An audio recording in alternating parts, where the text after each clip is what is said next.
Klipsch les amis, je sais qu'on n'en parle pas assez sur la chaîne. C'est vrai que c'est quand même une marque assez emblématique en hi-fi, en home cinéma. On n'a pas le temps de tout faire. Mais là, ils viennent de nous sortir deux petites bibliothèques actives. Je les ai testées et je voulais vous en parler. Klipsch, marque américaine légendaire, fondée en 1946 en Arkansas, dans la ville de Hope. Une ville qui a la particularité de n'avoir aucun bar. Et oui, on ne sert pas d'alcool ici. Pas très rock'n'roll.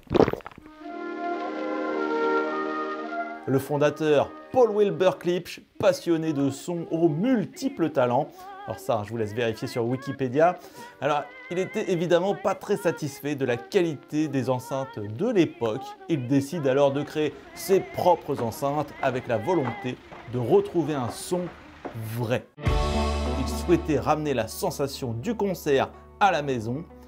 Dépositaire de multiples brevets, sa signature, le haut-parleur pavillon acoustique qui projette le son avec beaucoup de pression acoustique. Quelques enceintes mythiques de la marque, Klipschorn, Cornwall, Hérésie. Voilà pour la petite session de rattrapage. Bonjour à tous, c'est Benji, bienvenue sur la Cobra TV et dans l'appart pour découvrir ensemble les enceintes actives les plus hauts de gamme de Klipsch, The Sevens et The Nines.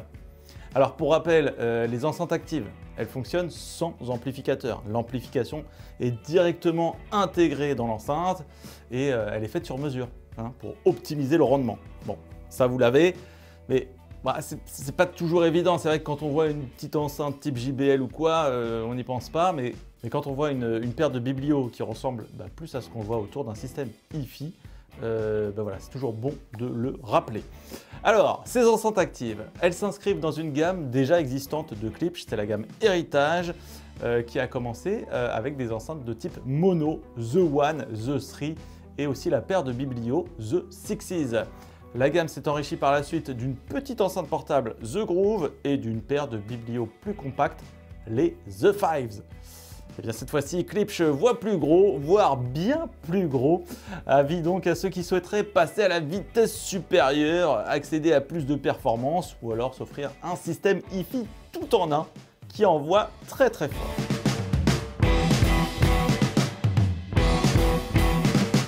Allez, unboxing. The Sevens, The Nines sont livrés dans des cartons énormes, mais assez bien conçus, faut le dire, c'est premium. Les enceintes vous sont fournies avec tout un set de câbles. Alors, set de câbles de qualité, ça je tiens à le préciser. Vous avez un câble d'alimentation de 2 mètres pour l'enceinte primaire, un câble de 4 mètres pour relier les deux enceintes, plus une rallonge de 2 mètres. Un câble HDMI, donc oui, vous pourrez les brancher au téléviseur. Un câble USB-A vers USB-B et une petite télécommande qui vous permettra d'ajuster le volume et aussi accéder plus facilement aux différentes sources.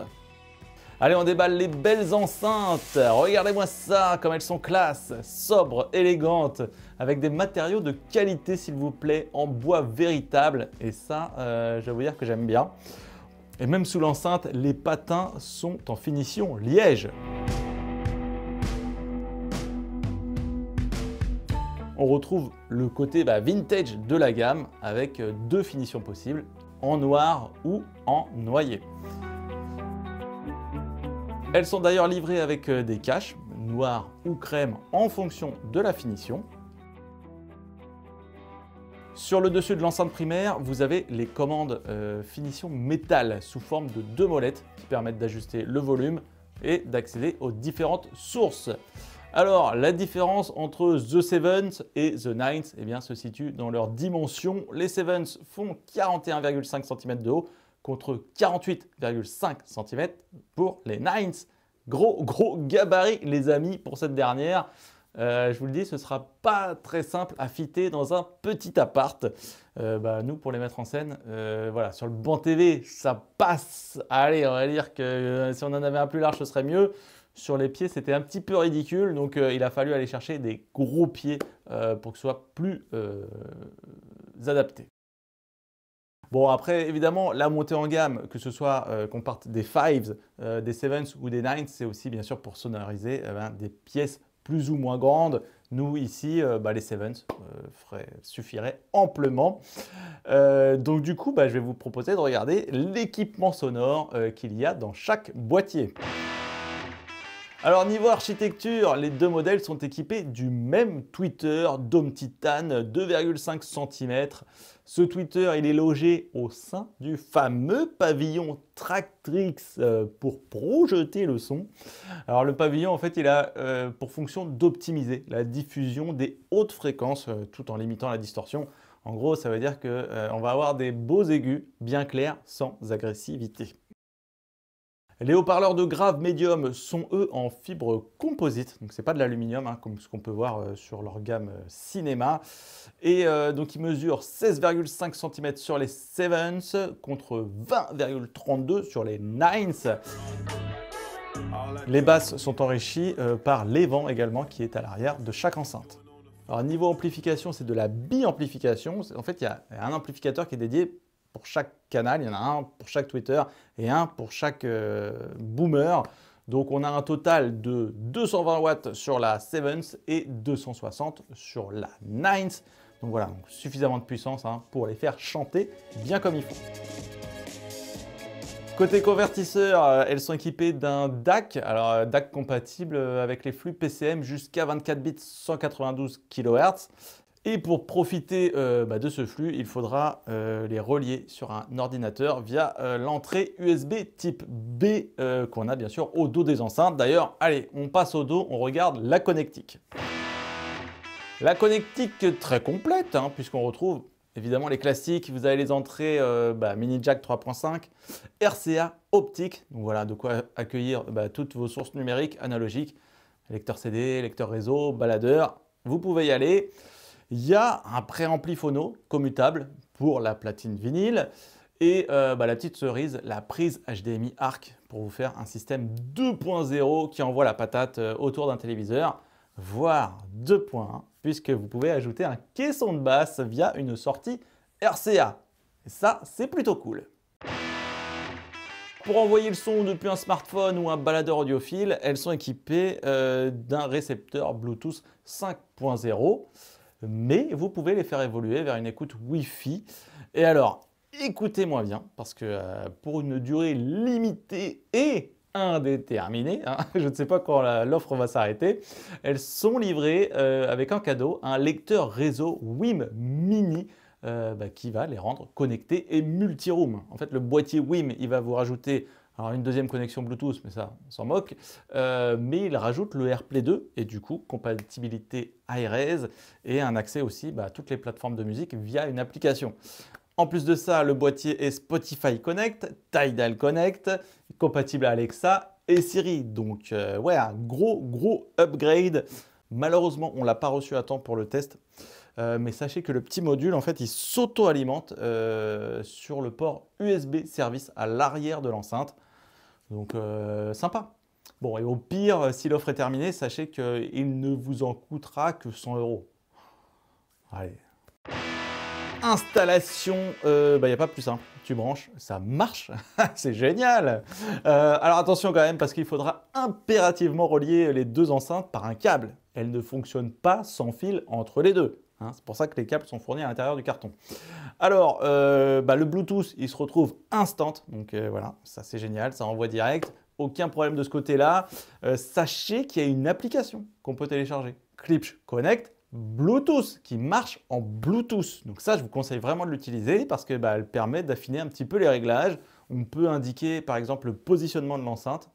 J'imagine que ça a fait un petit rééquilibrage afin de se caler à l'acoustique de la pièce. Mais vous avez aussi accès à quelques presets, un égaliseur, pour changer les basses, les aigus. Et franchement, ça fait la différence. Vous pouvez vraiment ajuster en fonction de vos préférences. Donc voilà, télécharger-la, c'est un vrai bonus.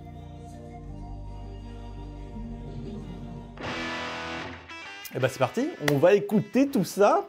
Alors, pour vous donner nos impressions, sachez qu'on a écouté ces grosses bêtes.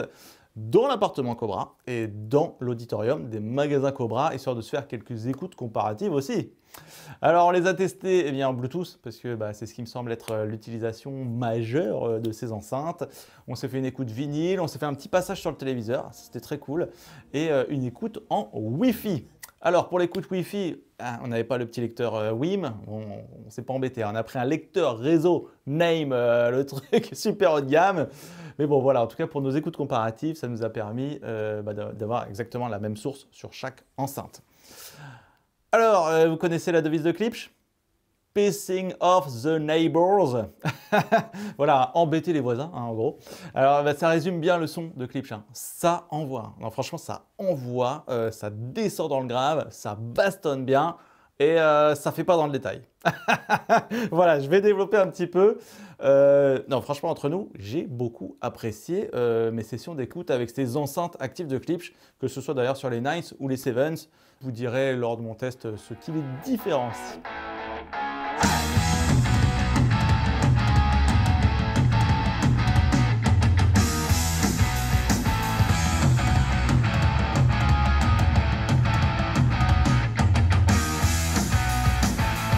Riche en basse, on a une belle assise dans le bas médium sur tous les Nines. Hein. Waouh, ça envoie. Il y a du corps. Et puis elles offrent un son cohérent. Je crois que c'est ça qui est agréable, c'est que c'est cohérent. Il y a une belle clarté dans les voix aussi. Et on conserve cette clarté, cette cohérence, ce grave à tous les niveaux de volume. Donc ça, j'ai trouvé ça assez impressionnant. Et d'ailleurs, après, j'ai lu dans la fiche produit qu'en fait, il y a un procédé dedans, un égaliseur de basse qui permet justement d'adapter le niveau de grave, histoire de conserver quand même des bonnes sensations dans le bas, même à bas volume. Eh bien, ça marche. Alors, je me permets de préciser que les haut-parleurs de Klipsch, ils ont besoin d'un petit peu de rodage. Alors, il n'y a rien de mystique là-dedans, c'est naturel, hein, il faut dégourdir un petit peu la membrane. Et le grave s'exprimera un petit peu mieux et sera un petit peu plus réactif dans le temps. Nous-mêmes, on a pu s'en apercevoir hein, quand on les ouvre et voilà, une heure après, une semaine après, parce que ça fait une semaine qu'on les fait tourner. Et là, c'est vrai qu'elles sont plus agréables encore que quand on les a déballées. Concernant le pavillon qui permet d'ouvrir un petit peu plus la scène sonore, les enceintes restent tout de même directives. Alors, si vous sortez du champ, voilà, vous allez perdre des informations. Et d'ailleurs, j'ai trouvé que c'était surtout au niveau du médium, moi, j'ai ressenti. Enfin bref, en tout cas, juste niveau positionnement, pensez à les mettre de face, suffisamment espacés pour avoir un bon rayonnement. Pour les écoutes, on s'est passé pas mal de styles musicaux. Alors c'est vrai, elles sont plus adaptées pour le rock. Hein, c'est l'esprit de Klipsch. Mais ça le fait aussi sur du hip-hop, un peu moins sur du classique. Alors après, c'est vrai que ça dépend. Ça dépend aussi du classique, ça dépend aussi de l'électro. L'électro, ça peut bien y aller, et puis ça dépend des morceaux, quoi. Les morceaux qui vont aller chercher des petites notes fines, des petites choses, de la finesse, c'est vrai qu'on va perdre un peu d'informations. Elles ont un côté assez boomy, mais c'est aussi ça qu'on aime. C'est ça qui les rend sympas. Et ce qu'il faut savoir, c'est qu'elles ne sont pas non plus agressives. T'envoies, ça te met bien, quoi. Alors, c'est pas dans l'analytique, c'est pas le truc, tu vas aller chercher les petits sons, machin. Mais voilà, tu as cette sensation, c'est-à-dire que tu as le son du concert. Tu es dans un bar, tu as cette sensation de live. Alors, c'est drôle parce que oui, c'est ce que recherchait Monsieur Klipsch il y a quelques dizaines, centaines, quelques dizaines d'années. Mais ouais, c'est tout à fait ça. Quand on lance le son, on se dit, ouais, ça met une ambiance comme ça. Quelque chose de festif, d'agréable, qui nous met bien. Dans notre écoute comparative avec les 5 et les 7, en gros, ça va se jouer surtout sur l'évolution de puissance entre les bêtes. C'est vrai qu'il y a un vrai gap dans le volume atteignable. On s'est fait des tests et ouais, clairement, vous allez pouvoir sonoriser une beaucoup plus grande pièce avec celle-ci, puis les 7s, puis les 5s. Et aussi, bien sûr, sur le haut-parleur grave médium, qui, en fonction de sa taille, se débat mieux, et aussi en fonction de la taille de la caisse, je pense. C'est vrai que les 9s, sur les graves, elles sont super convaincantes. Alors on s'est fait aussi une petite écoute comparative avec les triangles Borea BR03BT, que j'aime beaucoup, qu'on avait testé sur la chaîne. au rapport qualité-prix assez fou, pour voir quand même hein, s'il y avait une évolution. Eh bien, oui, les Klipsch vont plus loin dans le bas du spectre. Voilà, tout ce qui est grave, bas, médium, il y a plus de matière sur les Sevens et encore plus sur les Nines. Le Simba. C'était aujourd'hui. Autour d'un téléviseur. Alors, il faudra penser à régler la sortie son en PCM stéréo sur le télé hein, pour avoir du son. Sinon, les enceintes seront muettes. Alors, tout comme pour l'écoute musicale, eh bien, les enceintes offrent des voix claires. C'est vrai que là, sur les voix, c'est limpide, c'est super agréable. Mon but n'étant évidemment pas d'offenser Sa Majesté. Beaucoup d'impact dans le bas. D'ailleurs, là, utilisez l'application si jamais le bas du spectre est un peu trop élevé. Mais ouais, le moindre pas là sur la terre, le lion, il pose sa patte. Ça fait brrr.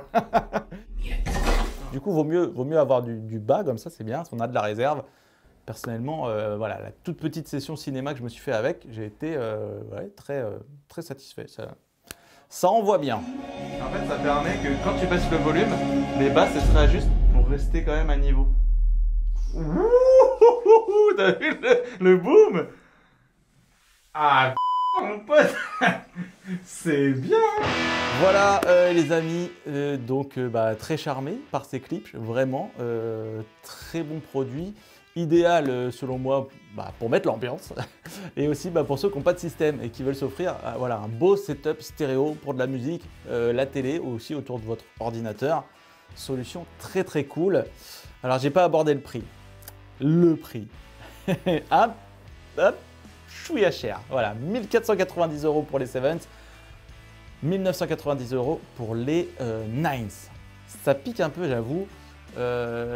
Disons que ce serait peut-être mieux passé s'ils nous avaient intégré directement un lecteur réseau dedans. Après, il y a l'upgrade avec le WIM qui est possible, donc ça rattrape un petit peu le coup. Allez, en tout cas, pour résumer, super produit, bonne gueule, beau matériau. Un son type live concert, c'est festif, ça met l'ambiance, c'est très agréable. Belle présence dans le bas sur les Sevens, mais surtout sur les Nines. Voilà. En contrepartie, manque un peu de finesse et nécessite un câble entre les deux, quand même. Alors s'il y en a qui se demandent, oui, mais pour un budget de 2000 €, est-ce que je peux avoir un système passif supérieur, machin? J'ai envie de dire, c'est un autre débat. Là, on est voilà, sur une autre type de consommation, c'est une autre formule. Voilà, ceux qui veulent éviter l'ampli, ça existe. Ceux qui veulent un ampli, on fera des vidéos pour ceux qui veulent un système complet. On travaille sur un petit truc. Voilà, en tout cas, sachez que tout est en écoute. Hein, les Sevens, les Nines, elles sont peut-être pas tout de suite en écoute, mais bon, tenez-vous au courant, ça arrive. Et aussi des systèmes passifs, si vous voulez comparer, dans les magasins Cobra, venez dans les audits, il y a des équipes, elles vous mettent l'ambiance au max. C'était Benji, je vous dis à très bientôt. Et puis allez, personne ne va jamais jusqu'au bout des vidéos, donc Klipsch, oh ma Klipsch, quand tu veux les boum boum, envoie du son sur une Klipsch ou deux. Klipsch, oh ma Klipsch, chacun sa musique, rock ou classique, fais comme tu veux. Bon, ce sera plus rock que classique là-dessus.